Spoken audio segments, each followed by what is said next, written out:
तो आपातकाल के 50 साल पूरे होने पर मुख्यमंत्री योगी आदित्यनाथ यहां पर संबोधित कर रहे थे। अब आपको दिल्ली लेकर चलते हैं, जहां पर गृह मंत्री अमित शाह संबोधित कर रहे हैं आपातकाल के 50 साल पूरे होने पर।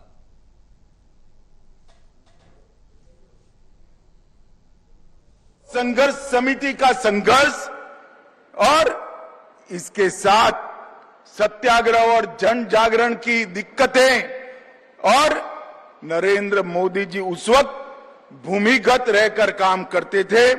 कभी साधु, कभी सरदार जी, कभी हिप्पी, कभी अगरबत्ती बेचने वाला या कभी अखबार डालने वाले फेरिया का काम कर कर ये सारे काम उन्होंने अंजाम किए थे। और आज देखिए, विधाता भी जब न्याय करता है तो किस तरह से करता है। जिस 25 साल के युवा ने उस वक्त कांग्रेस पार्टी की प्रधानमंत्री इंदिरा गांधी के तानाशाही विचारों का विरोध किया, घर घर जाकर, गांव गांव जाकर, शहर में घूमकर विरोध किया, आज वही व्यक्ति जिस काम के लिए इमरजेंसी डाली गई थी, परिवारवाद को प्रस्तावित करने के लिए, वो परिवारवाद को आज वही व्यक्ति ने 2014 में पूरे देश से उखाड़ कर फेंक दिया। और ये पुस्तक 5 अध्यायों में मीडिया की सेंसरशिप, सरकार का दमन, संघ और जनसंघ का संघर्ष, आपातकालीन पीड़ितों का, उनकी पीड़ा का वर्णन और तानाशाही से जन भागीदारी तक की ये यात्रा, इसका वर्णन इस पुस्तक में है। मैं विशेषकर देश के युवाओं को अपील करना चाहता हूं, एक बार इस पुस्तक को जरूर पढ़िए। आपकी ही आयु के एक युवा ने अपने शुरुआती दिनों में जिस प्रकार से तानाशाही के खिलाफ संघर्ष किया, वही युवा इस देश में लोकतंत्र की जड़ों को मजबूत करने वाला आज का प्रधानमंत्री नरेंद्र मोदी है। मित्रों, 24 जून 75 की रात को आपातकाल लागू कर दिया गया और एक सोच जमीन पर उतारने का, एक तानाशाह की सोच को जमीन पर उतारने का वो अध्यादेश अस्तित्व में आया। कई बार इतिहास सिर्फ घटनाओं को नहीं बताता है, वह नीयत और नजरिए को भी उजागर करता है। बाबा साहेब आंबेडकर और संविधान निर्माता ने जो 2,67,000 शब्द बोलकर, चर्चा कर संविधान का निर्माण किया था, वो सारी चर्चाओं का अंत इंदिरा जी ने, राष्ट्रपति जी ने आज आपातकाल की घोषणा की है। एक वाक्य बोलकर सारे संविधान के स्पिरिट को खत्म करने का काम किया। और उसके बाद हम सब जानते हैं, जयप्रकाश नारायण जी ने इसके खिलाफ संघर्ष किया और इमरजेंसी डालने का मूल कारण भी जो 12 जून का फैसला था वो था। 12 जून को 2 घटनाएं एक साथ हुई। इलाहाबाद हाईकोर्ट ने देश की प्रधानमंत्री के इलेक्शन को खारिज कर दिया। उनको बताया कि आप 6 साल तक चुनाव नहीं लड़ सकते। पूरे देश में सन्नाटा छा गया और सुप्रीम कोर्ट से उसको स्टे मिला। इसके साथ साथ 12 जून को एक और घटना हुई थी। मैं गुजरात से आता हूं। 12 जून को ही गुजरात में जनता मोर्चे का प्रयोग सफल हुआ और गुजरात में कांग्रेस की सत्ता का अंत होकर जनता पार्टी की सरकार बनी। इससे घबराकर 25 तारीख को आपातकाल लगाया गया। कारण तो कहा कि राष्ट्र की सुरक्षा खतरे में है, परंतु पूरी दुनिया आप जानती है राष्ट्र की सुरक्षा को कुछ नहीं हुआ था। उनकी कुर्सी खतरे में थी।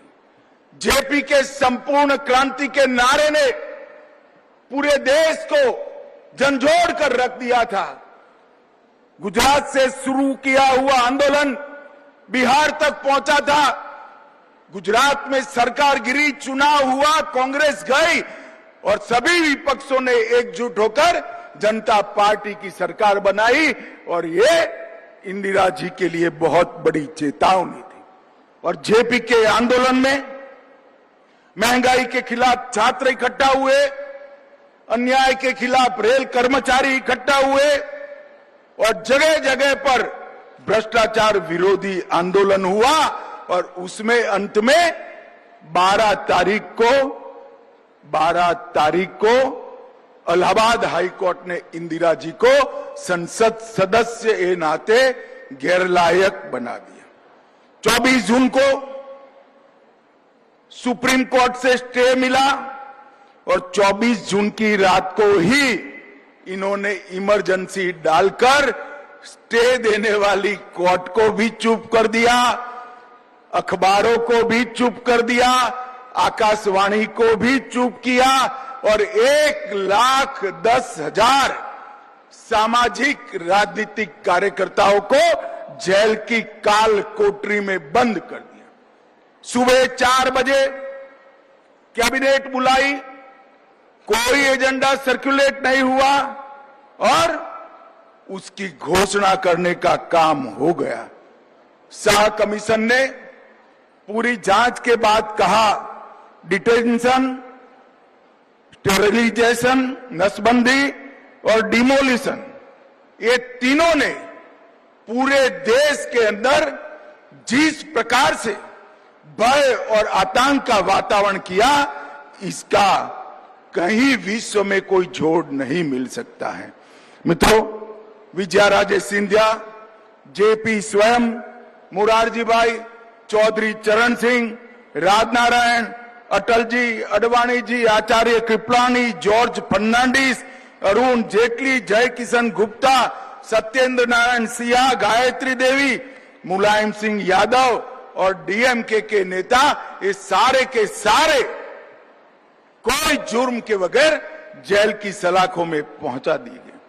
अखबारों के दफ्तर बंद हो गए, 253 पत्रकार गिरफ्तार हो गए, 29 विदेशी पत्रकारों को देश के बाहर भेज दिया और कई सारे अखबारों ने संपादकीय को खाली रखकर इसके सामने प्रोटेस्ट किया, जिसमें इंडियन एक्सप्रेस प्रमुख था, जनसत्ता प्रमुख था, उनकी बिजली काट दी गई और संसदीय कार्यवाही पर भी सेंसर लगा दिया गया। न्यायालय को भी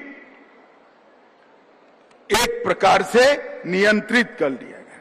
देश भर में लोकतांत्रिक अधिकार खत्म हुए। संविधान के अंदर 38वां संशोधन, 39वां संशोधन, 42वां संशोधन, अनुच्छेद 223A, 223B, इसके साथ साथ अनुच्छेद 123, 213, 352(5), 19 और अनुच्छेद 356 का उपयोग कर लोकसभा का आयुष्य भी बढ़ाया गया। न्यायपालिका में खिलाफ फैसले देने वाले जजों को सुप्रीम कोर्ट के मुख्य न्यायाधीश बनने से रोका गया। उसके पहले ही 3 न्यायाधीशों को कुदाकर चीफ जस्टिस रे को चीफ जस्टिस बनाने का काम किया था। और यहां जो युवा बैठे हैं उनको मैं पूछना चाहता हूं, कभी ड्यूएट सॉन्ग सुनते हो तो उसमें जेंट्स और लेडीज दोनों आवाज एक ही कलाकार की क्या हो सकती है? इमरजेंसी के वक्त हुआ था, किशोर कुमार की आवाज को बंद कर दिया, मनोज कुमार की फिल्मों पर प्रतिबंध लगा दिया, देव आनंद को दूरदर्शन से प्रतिबंधित किया, आंधी फिल्म को और किस्सा कुर्सिका को उस पर प्रतिबंध लगा दिया गया। मित्रों, संविधान की हत्या करने के बाद इस भारत के संविधान को मौन कर दिया गया, अभिव्यक्ति की आजादी छीन ली गई और बाद में एक दिन विपक्ष को झांसा देने के चक्कर में इमरजेंसी उठाई, देश में चुनाव आया, सारी विपक्षी पार्टियां जयप्रकाश जी के दिव्य नेतृत्व में एकत्रित हुई और देश की जनता ने तानाशाही की मानसिकता वाली श्रीमती गांधी को ऐसा दंड दिया कि वो स्वयं रायबरेली से चुनाव हार गई और देश में पहली बार गैर कांग्रेसी सरकार पूर्ण बहुमत के साथ बनी। और ये दिन इसलिए याद रखना जरूरी है कि भविष्य में कभी भी कोई भी व्यक्ति तानाशाही सोच को इस देश के संविधान पर थोप न दे। इसलिए बहुत जरूरी है कि इस दिन को याद रखा जाए। और इसीलिए मोदी जी ने आग्रह किया था कि संविधान हत्या दिन के रूप में आज के दिन को मनाया जाए। आज एक विचार जो उस वक्त पनपा था, राष्ट्र से बड़ी पार्टी है, पार्टी से बड़ा परिवार है, परिवार से बड़ा मैं हूं और देश हित से बड़ी सत्ता है, उससे उलट आज मोदी जी के नेतृत्व में भारत प्रथम की सोच पूरी जनता के जनमानस के अंदर गूंज रही है। और ये परिवर्तन उन हजारों लोकतंत्र के योद्धाओं के संघर्ष के कारण है, जिन्होंने 19 महीने जेल में काटे और जो नारा बनाया गया था इंदिरा इज इंडिया, वो नारे को उलट कर इंदिरा अगेंस्ट इंडिया का नारा गगन में गूंजने लगा और परिवर्तन हुआ। इसी के कारण आज हमारे 140 करोड़ की आबादी मोदी जी के नेतृत्व में 2047 में पूरी दुनिया में भारत को हर क्षेत्र में प्रथम लाने के लिए संघर्ष कर रही है, संकल्पित हुई है और आगे बढ़ रही है। मित्रों, आइए आज हम सब और विशेष कर इस देश के किशोर और युवा आगे आए और इतिहास को, हमारे बच्चों को, किशोरों को और युवाओं को समझाएं, एक काले अध्याय को उनसे परिचय कराएं और भविष्य में कोई भी तानाशाह ऐसी हिम्मत न कर सके। इस प्रकार का देश का विचार भी बनाए, कार्य संस्कृति भी बनाए। फिर से एक बार मैं वो सभी लोकतंत्र के प्रहरियों को जिन्होंने लोकतंत्र के लिए संघर्ष किया, वो सभी को आज के दिन पर मन पूर्वक नमन कर उनका स्मरण करता हूं। राम बहादुर जी आज बैठे हैं। राम बहादुर जी जैसे उस वक्त के संघर्ष के करने वाले जितने भी लोग जीवित हैं, वो सभी को भी प्रणाम कर मेरी बात को समाप्त करता हूं। वंदे मातरम। मेरे साथ एक बार जोर से बोलिए, भारत माता की। अरे जोर से बोलिए। अभी भी किसके मन में कोई संभावना पड़ी है तो निकल जाए। दोनों हाथ उठाइए, मुट्ठी भींचे और प्रचंड आवाज से बोलिए, भारत माता की, भारत माता की। वंदे वंदे। आप सभी का बहुत बहुत धन्यवाद। बहुत बहुत आभार।